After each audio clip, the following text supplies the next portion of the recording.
The sky above Varith Prime had turned the color of an open wound. General Kale Veyron stood at the edge of the command trench, his four-fingered hands gripping the plasteel railing so tightly that the metal groaned. Around him, the remnants of the Galactic Coalition's 9th Combined Army were doing what soldiers do in the final hours before annihilation, checking weapons that had no ammunition left, writing names into the dirt, and saying very little. The Drek-AL had come in 3 waves. The first had shattered their orbital defense grid. The second had collapsed the planetary shield generators. The third, the one grinding toward them now across the broken plains of Varith, was simply meant to finish the job. Clean. Methodical. Final. Kale raised his optical scope and looked at the horizon. A wall of black machinery, half a continent wide, crawled toward them like a slow tide of death. He estimated 4 hours. Maybe 5, if the Drek-AL commanders were being cautious. They had no reason to rush. There was nothing left in this system to threaten them.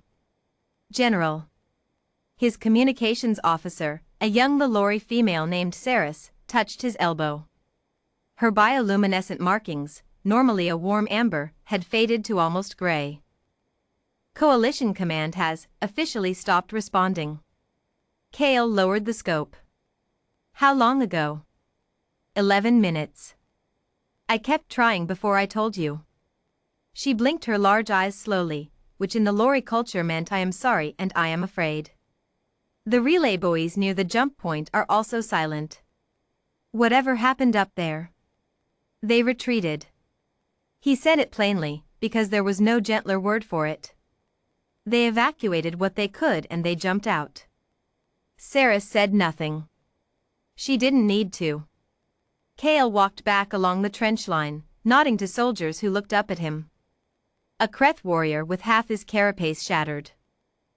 2 Alvani engineers who had turned their diagnostic tools into improvised weapons because they had nothing else.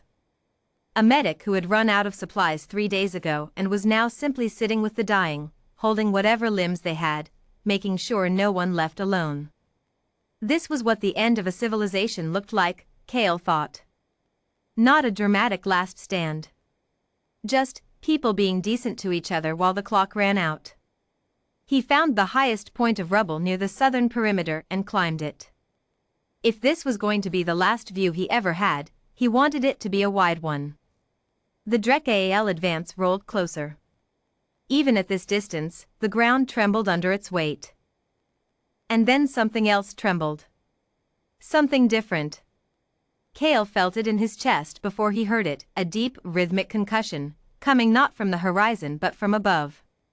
He looked up instinctively, and his breath stopped. The clouds were falling apart. Not from wind. From heat. Streaks of white and orange plasma cut through the gray overcast in parallel lines, dozens of them, then hundreds, punching down through the atmosphere in perfect geometric formation. His tactical mind recognized the pattern immediately: combat insertion. Rapid. Coordinated. An absolute disregard for subtlety. What? Saris had climbed up beside him. Her markings had ignited back to brilliant gold. The streaks resolved into shapes as they broke through the lower cloud ceiling. Drop pods. Heavy ones, the kind that carried not just troops but vehicles, artillery, prefabricated fortifications. They were falling in a ring around the coalition's last defensive perimeter, thousands of them, as if someone had decided to gift-wrap the entire battlefield. Kale checked his scope again, and his translator parsed the markings on the nearest pods as they hammered into the Earth not 300 meters away. UESF, United Earth Strike Force. 3rd Rapid Response Division. God help whatever's on the other side. Humans. The pods split open like cracked eggs.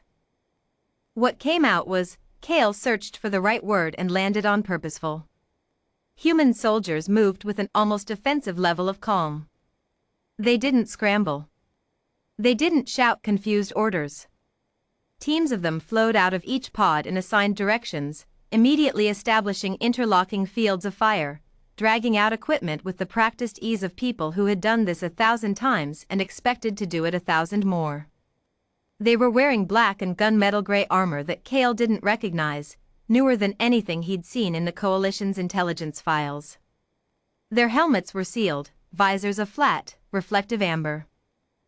They looked, if Cale was being honest with himself, deeply unsettling. Like something designed specifically to be the last thing an enemy sees. A larger pod had cracked open nearby. From it emerged a ground vehicle, wide, low, bristling with weapons systems, and standing on top of it, one boot on the hull and one hand braced against the communications array, was a human. Tall for their species. Armor marked with command insignia.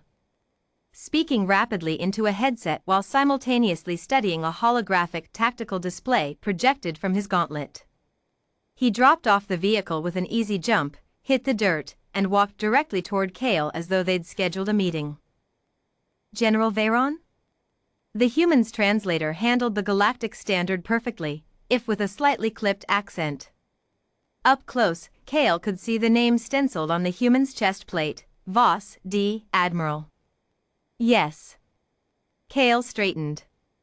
Admiral. Darian Voss, UESF 3rd Rapid Response. The human, Admiral Voss, didn't extend a hand. He was already looking past Cale at the treeline, then at the advancing Drek formation, his eyes doing rapid calculations. Current status of your forces? Approximately 4,000 combat-effective personnel. Ammunition is critical. We have perhaps 6 hours of sustained. We'll handle ammunition resupply in the next 40 minutes. Voss said it the way someone says I'll grab coffee on my way. What's your defensive anchor? Strongest position you've been able to hold? Cale pointed. The ridge at grid 77 Alpha. But we've had to. We'll reinforce it. Voss finally looked directly at Cale, and the general saw, through the lifted visor, eyes that were brown and tired and absolutely, immovably resolved. I need your officers in my command center in 10 minutes. Full tactical picture. We're going to hit them before they reach your line. Cale blinked. Hit them? Admiral, the Drek advance has?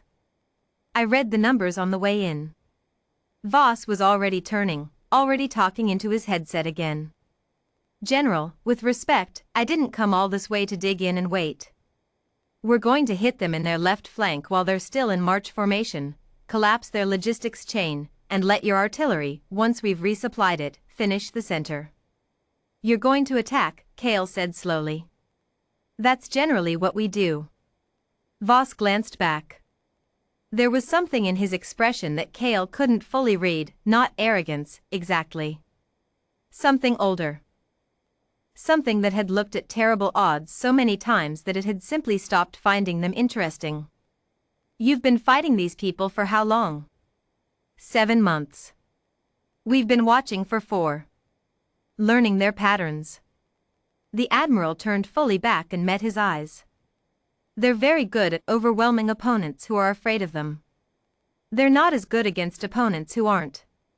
Cale looked at this human, this creature from a small, young, aggressive species that the Galactic Coalition had alternately patronized and feared for 3 centuries, and felt something shift in his chest. I owe you an honest question, Cale said quietly. Go ahead. Why? Your world is not under threat. Your people were not asked. The Coalition abandoned us.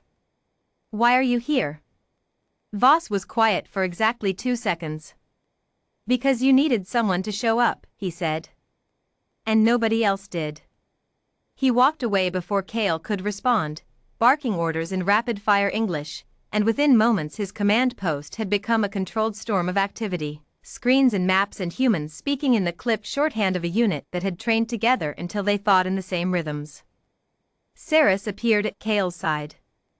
Her markings were blazing now, the brightest he'd ever seen them. Are we? She started. Brief your officers, Cale said. We have 9 minutes to get to their command center. Are we actually going to live through today? Kale watched as a column of human mechanized armor rolled past them toward the front line, engines growling, weapons tracking the horizon, moving toward the Drek like water flowing downhill, as though the direction made all the sense in the world. I think, he said, slowly, that we are going to do considerably more than that. The guns opened up 20 minutes later. Admiral Darian Voss had been right about the flank. He had been right about the logistics chain. He had been right about nearly everything, with the calm certainty of someone who had done the math and trusted it. But what no intelligence file had fully captured, what Kale Veyron would spend the rest of his very long life trying to explain to people who had not been there, was not the tactics or the firepower or the speed. It was the way they moved toward the enemy. Like they expected to win.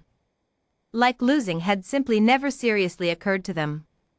Like they had descended from the sky not to save what was left, but to take back everything that had been taken, and they intended to get started immediately.